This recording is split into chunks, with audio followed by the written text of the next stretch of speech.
برادران اسلام، زندگی گزارنے کے جو رہنما اصول و آداب اسلام نے دیے ہیں وہ ہوا اور روشنی کی طرح پوری انسانیت کی میراث ہے۔ جو بھی فرد یا قوم ان اصول و آداب کو اختیار کرے گی اس کی انفرادی زندگی بھی اور اجتماعی زندگی بھی بہترین ہو جائے گی۔ اگر کوئی غیر مسلم ہی کیوں نہ ہو، وہ بھی اسلام کے دیے ہوئے اصول و آداب کو اختیار کرتا ہے تو دنیا کی زندگی کم از کم ان کی بہترین ہو جائے گی۔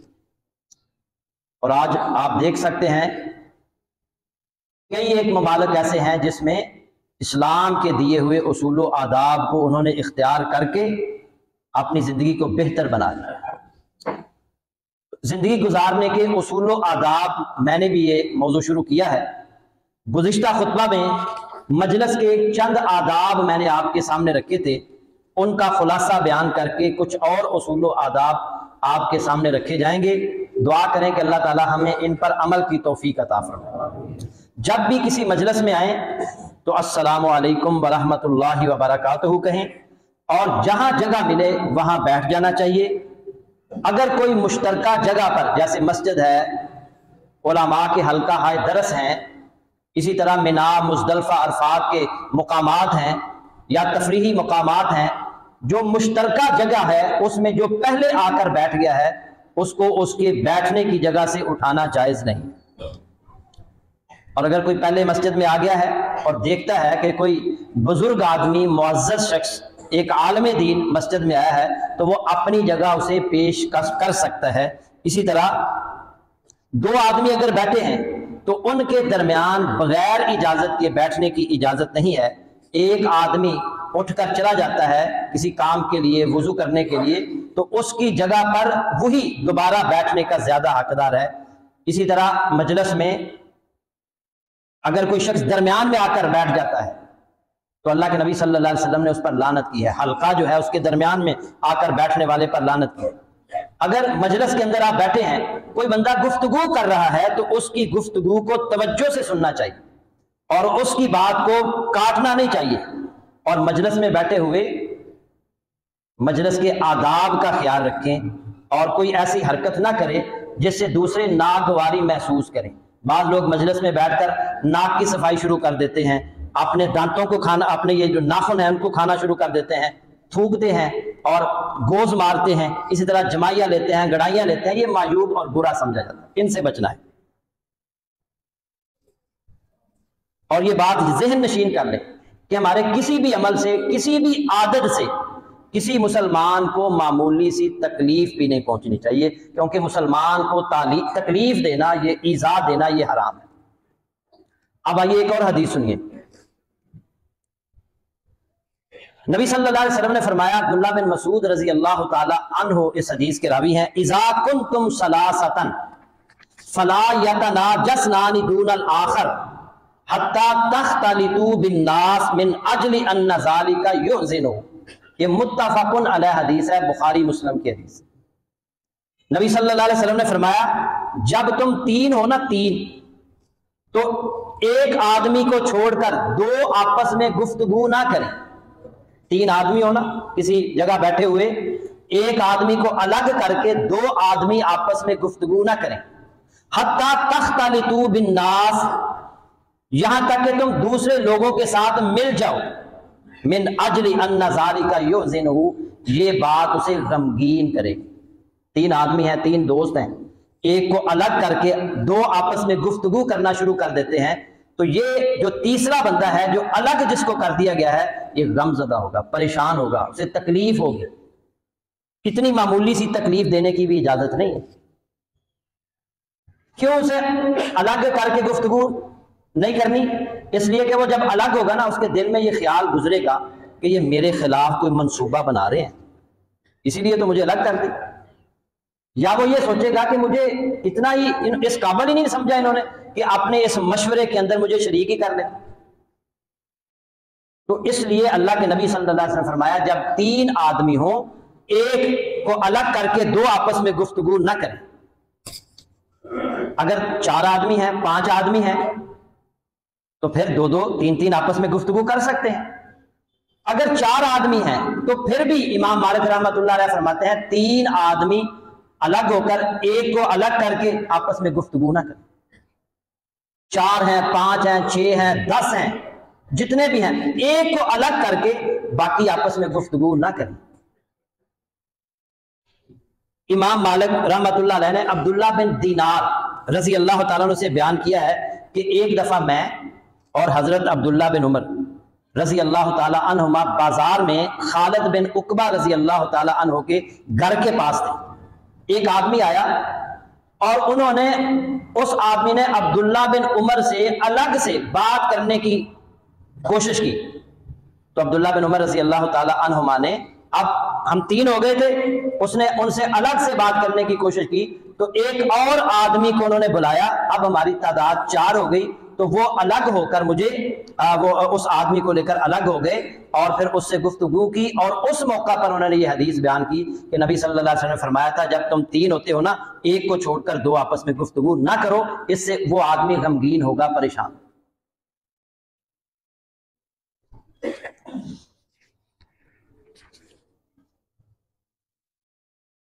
اسی طرح 2 آدمی آپس میں پہلے سے گفتگو کر رہے ہیں, 2 آدمی آپس میں پہلے سے گفتگو کر رہے ہیں تو ان کی 2 آدمیوں کی گفتگو میں درمیان میں رکاوٹ نہیں ڈالنی, بغیر اجازت کے ان کی گفتگو میں شامل نہیں ہونا, ان کے قریب کھڑا نہیں ہونا, ان کے قریب آ کر بیٹھ نہیں جانا.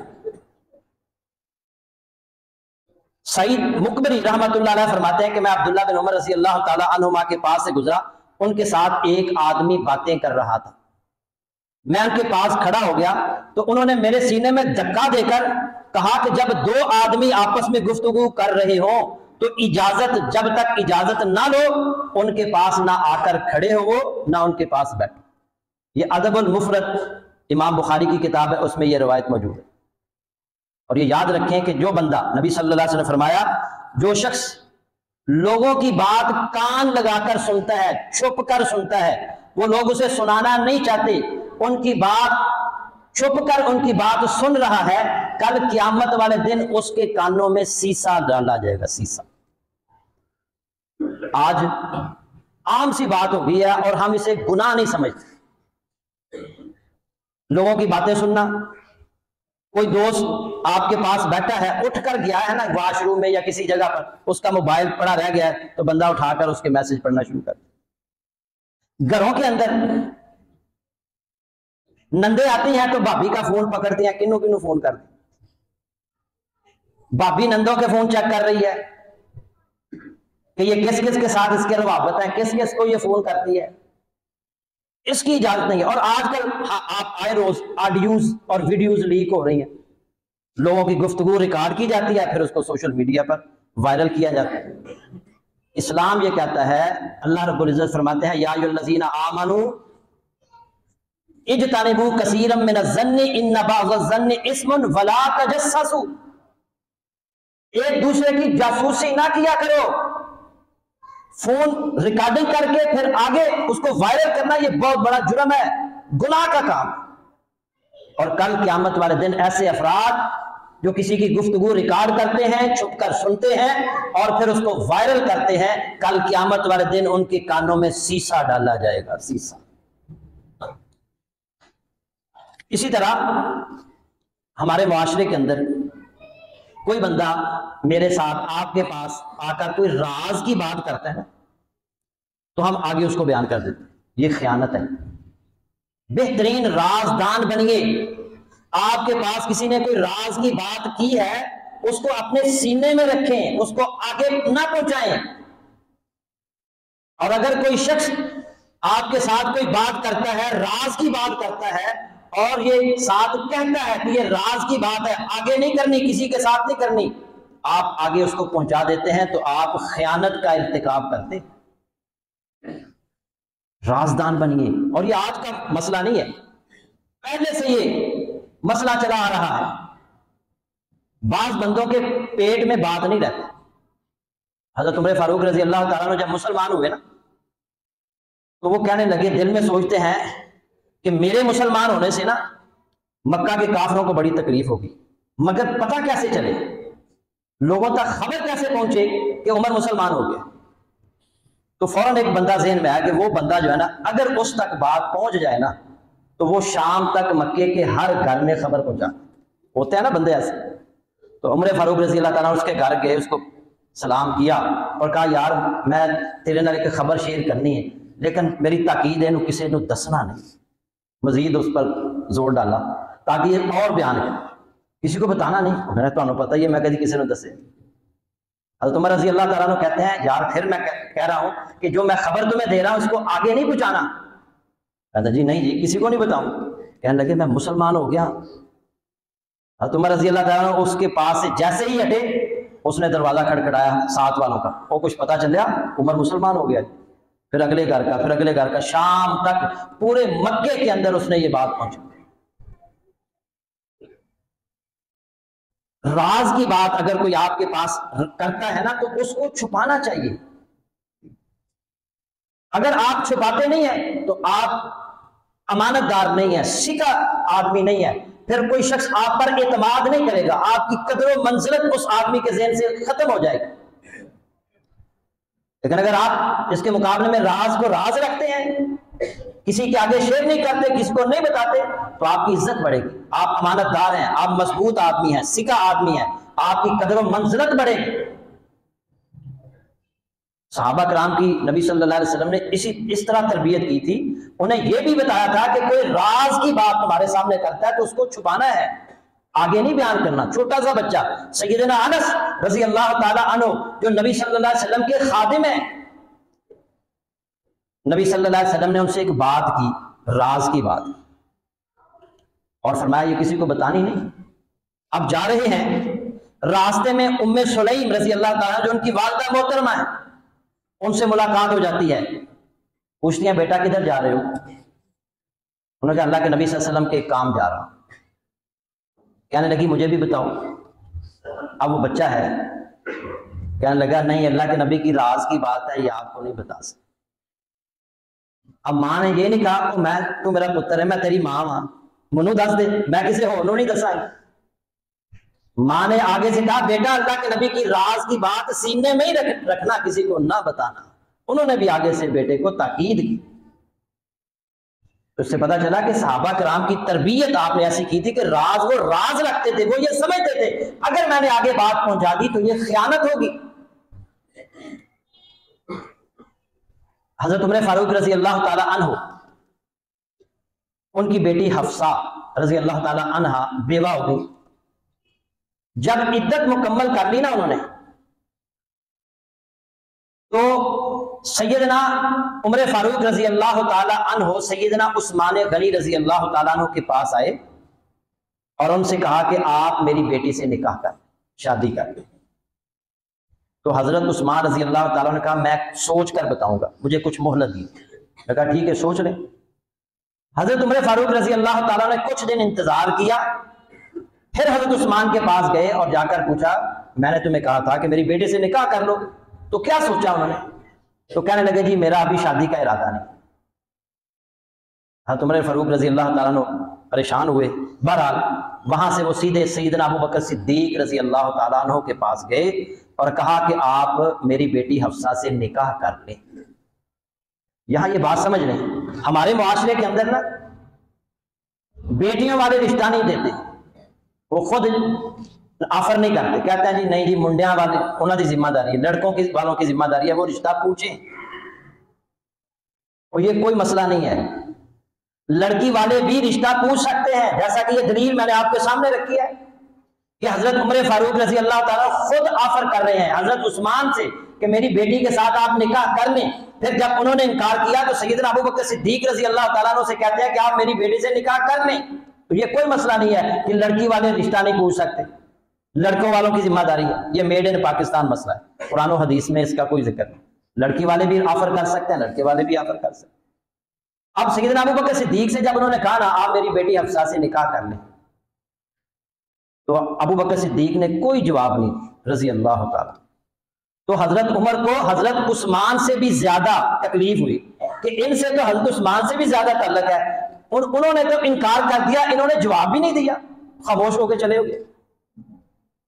کچھ دن گزرے تو نبی صلی اللہ علیہ وسلم نے حضرت عمر سے حفصہ کا رشتہ مانگ لیا، اور حضرت عمر نے اپنی بیٹی کا نکاح سید الاولین والآخرین امام الانبیاء محمد رسول اللہ صلی اللہ علیہ وسلم سے کر دی۔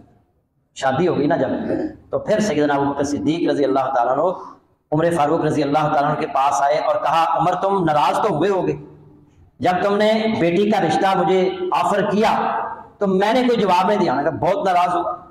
انہوں نے کہا دراصل اللہ کے نبی میرے سامنے اس بات کا اظہار کر چکے تھے کہ میں نے حفصہ سے نکاح کا فیصلہ کر لیا ہے، اور ابھی یہ راز ہے، ابھی اس کو کسی کو بتانا نہیں ہے۔ تو یہ اللہ کے نبی کی راز کی بات تھی، اس لیے جب اللہ کے نبی حفصہ سے نکاح کا ارادہ کر چکے تھے تو پھر میں کیسے آفر قبول کرتا۔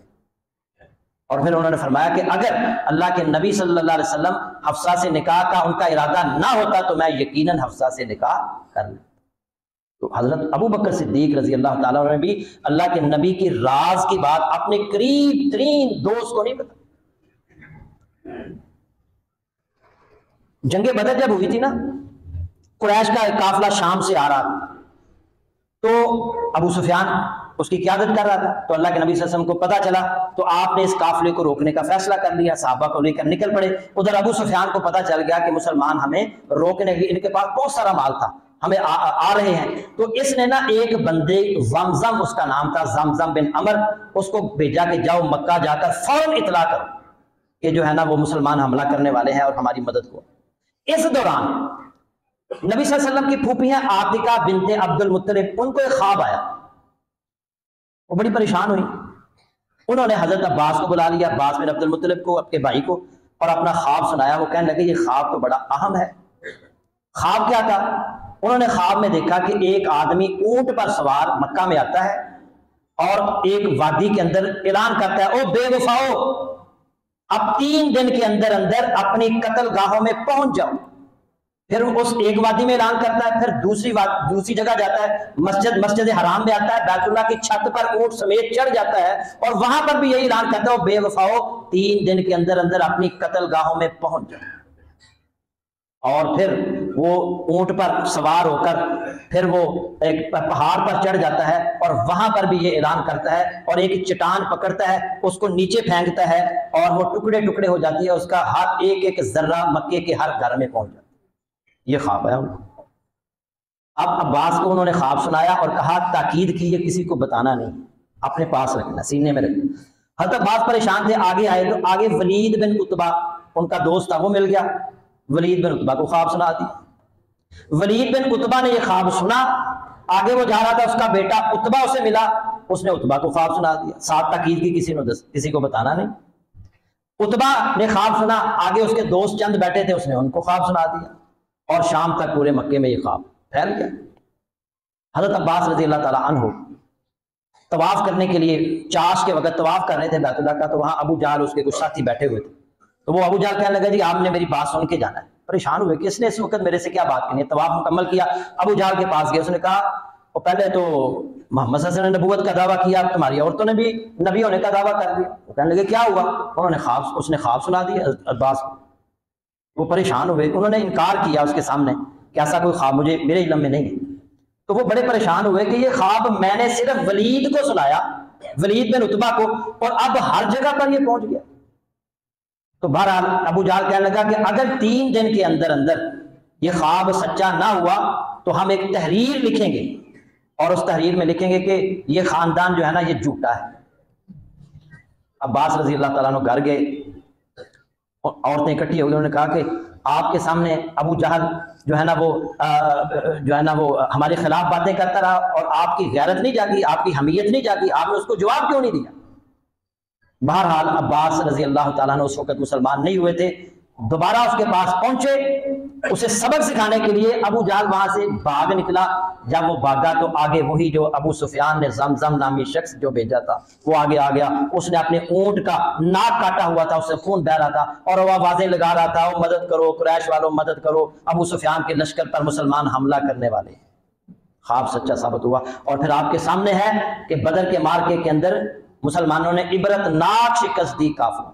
تو بات میں کر رہا تھا کہ یہ خواب حضرت عباس کو عاتقہ بنت عبد المطلب نے سنایا، انہوں نے آگے تاکید بھی کی کسی کو نہیں بتانا، لیکن انہوں نے آگے سنا دیا ولید کو، اور وہ شام تک پورے مکے کے اندر پہنچ گیا۔ تو یہ پہلے بھی ایسے ہوتا چلا آ رہا ہے، اور اسلام نے ہمیں یہ تعلیم دی ہے کہ جب کوئی آپ کے سامنے راز کی بات کرتا ہے تو اس راز کی بات کو چھپانا ہے، کسی قابل اعتماد دوست کو بھی نہیں بتانا، انتہائی قریبی سہیلی کو بھی نہیں بتانا، ورنہ ان دو ہونٹوں سے نکلی ہوئی بات، ایک قول ہے ان دو ہونٹوں سے نکلی ہوئی بات پھیل جاتی ہے، آپ اس بات کو پھیلنے سے روک نہیں سکتے۔ تو میرے بھائیوں، یہ ادب ہے، یہ اصول اسلام نے ہمیں دیا ہے، اور یہ بات واضح کر دی ہے کہ راز اگر تمہیں کوئی بتاتا ہے، کوئی بات بتاتا ہے، تو اس کو راز رکھنا ہے، اپنے سینے میں دفن کرنا ہے، اسے آگے نہیں پھیلانا۔ اسی طرح یاد رکھیں میاں بیوی کا جو تعلق ہے، بعض ہمارے معاشرے کے اندر یہ بھی عام سی بات ہے